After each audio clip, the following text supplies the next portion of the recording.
Hello, I'm Jacob with the Virtual Technology Assistance Program at Thomas Nelson Community College. This is the fourth video in our series on Microsoft Office. If you would like to check out the videos on Microsoft Word or Microsoft PowerPoint, they'll be linked in the video description below, as well as a tutorial on how to install Microsoft Office, which, by the way, all currently enrolled students at Thomas Nelson Community College can download completely for free.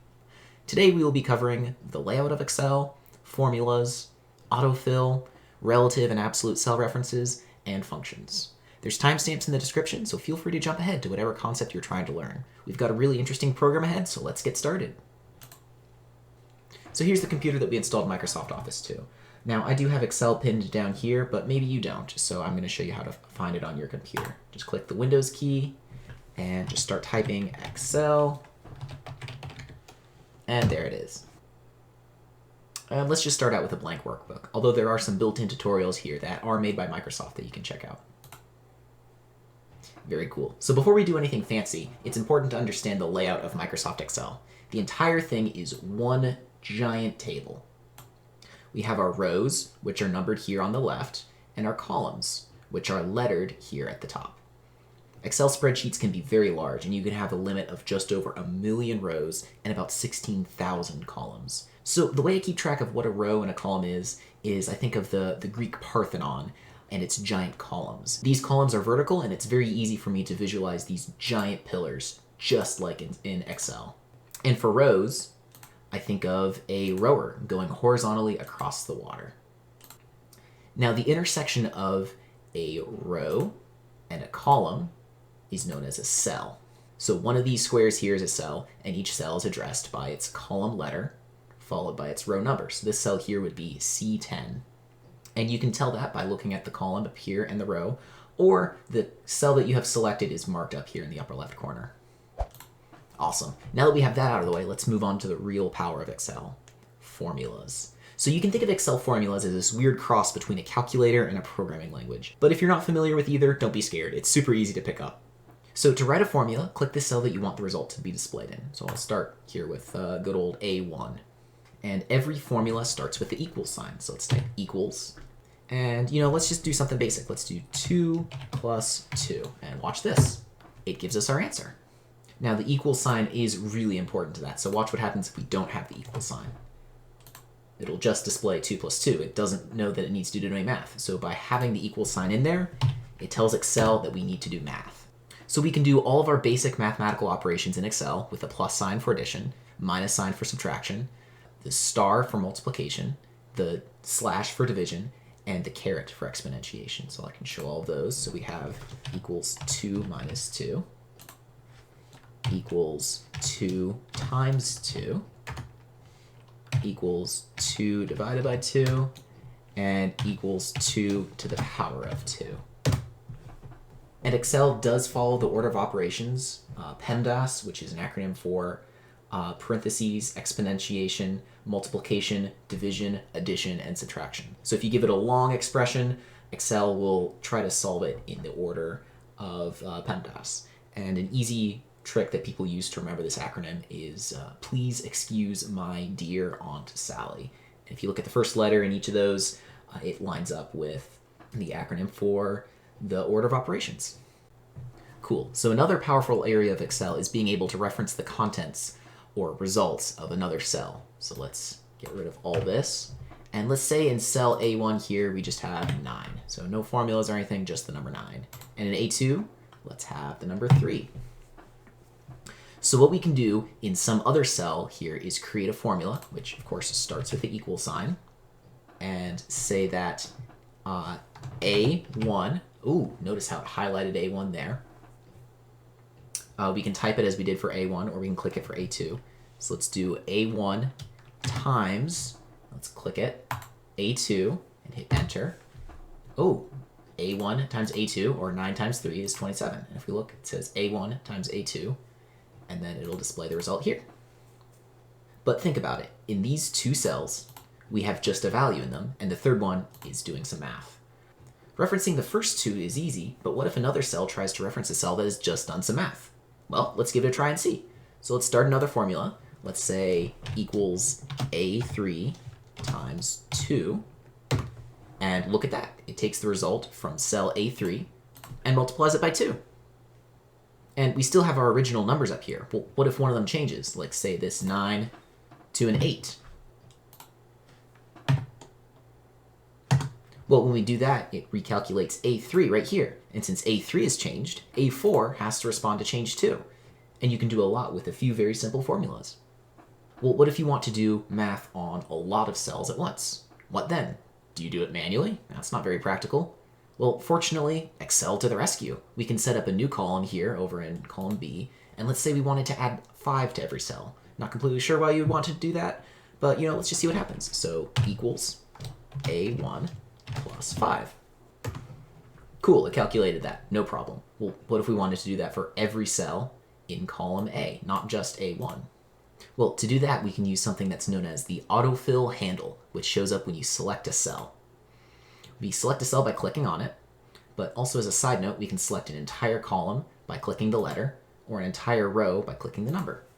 And we can even select the entire spreadsheet by clicking this arrow up here. But for now, we just want to select a single cell. So let's select B1, and notice this tiny green square in the bottom right corner of the cell. Let's move the mouse right over that until the mouse turns to a black plus sign. Now we just click and hold, and we drag all the way down to cell B4. And would you look at that? It takes everything inside column A and then adds 5 to it. 24 plus 5 is 29, 48 plus 5 is 53, and it'll just keep doing that. Well, that's cool and all, but what if we want to be able to change the number we're adding by without having to find everywhere that we're using it? And to demonstrate, I need to set something up. All right, so here I have my second sheet. It's mostly set up. I've got my grocery list, and let's apply what we learned to multiply our price by our quantity. So let's say equals B2, so I'll click on that, times our quantity, C2, and hit enter. And let's use the autofill handle to drag all the way down. There we go, cool. Now we need to calculate our tax. Let's say for simplicity's sake that everything inside the store has a flat tax rate of 6%. Cool, so under tax, we would do what we did before, right? And just say equals D2 times 0.06, which is 6%. Hit enter and call it a day. And doing that works, and we can autofill it out, but doing it this way is a terrible, terrible idea, and let me tell you why. So let's say that the next day we find out that the tax rate has increased from 6% to 7%. No problem, right? Let's just change E2 to instead say 0.07, autofill it out. But what if we're in a hurry and we miss the last row? Now we have errors in our data and our spreadsheet is no longer accurate. And when our data isn't accurate, there's no point in having it. And now you may say, oh, but there's only 8 rows. There's no way I'll mess that up. And to that I say, well, what if you learn to use Excel like this? One day you could apply for a job and they may ask if you know how to use Excel. And you'll say, of course, I've been using it for years. And they'll say, great, and show you a massive spreadsheet with thousands of rows that they want you to manage. And it doesn't use just the same tax rate in some columns, but now in multiple of those columns. And what if you forget to autofill an entire column? If you try to use these techniques on a spreadsheet of that size, you'll be making more work for yourself and additionally setting yourself up for errors. So it is very important that you get this correct as you are learning it.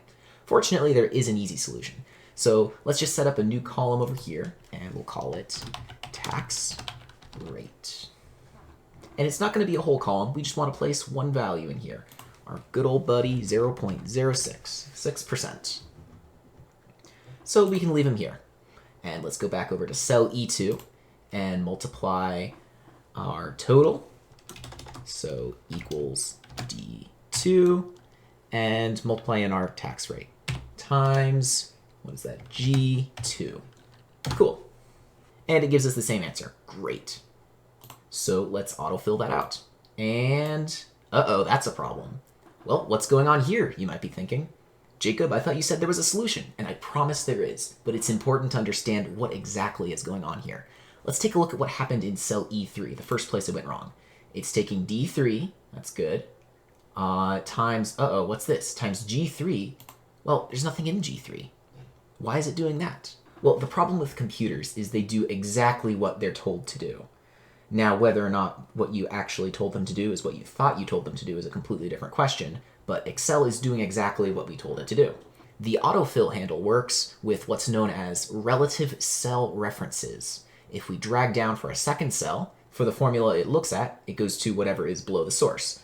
So like with E3 down here. So in E2, we originally wrote D2, and we go down and it does D3. Well, that's good. That's what we want it to do.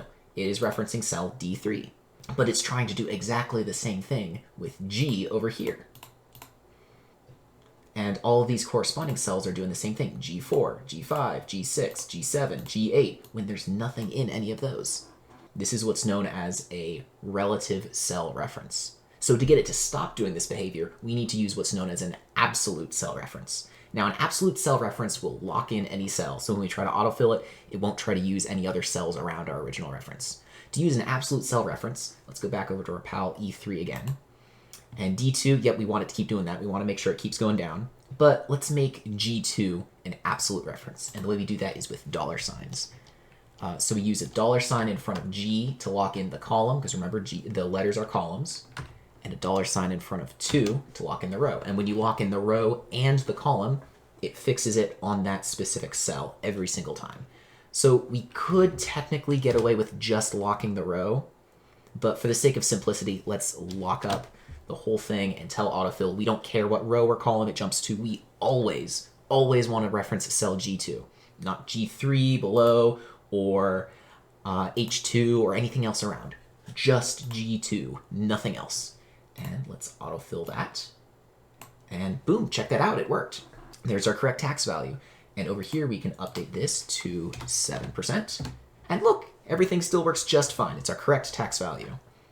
Now, I know this video is already getting a bit long, but there is one more concept I would like to touch on. And these are functions. Functions are similar to formulas, and technically all functions are in fact formulas, but they're one last crucial part of Excel basics. The most common function I've seen used is the sum function, SUM. You give it a set of cells, and it adds them all up. Believe me, it's a lot easier than going equals F2 plus F3 plus F4. You could do that, but it would take forever, especially when you're working with large data sets. So to use it, let's add up our total with tax rate, which I had filled in here. To use the sum function, of course, it is a formula, so it will start with the equal sign. And then we call it by typing in SUM, and then an open parentheses. Now, Excel is telling us that it wants a range of numbers, so we're going to select the entire range of numbers here, type a close parentheses, and hit enter. And there we go. It took our entire range of cells and added them all together. You could also type in the range by typing in the first cell. So in this case, F2, which is the first number in our range, followed by F8, which is the last number in our range, and they're separated by a colon. So colon just means I want this set of cells.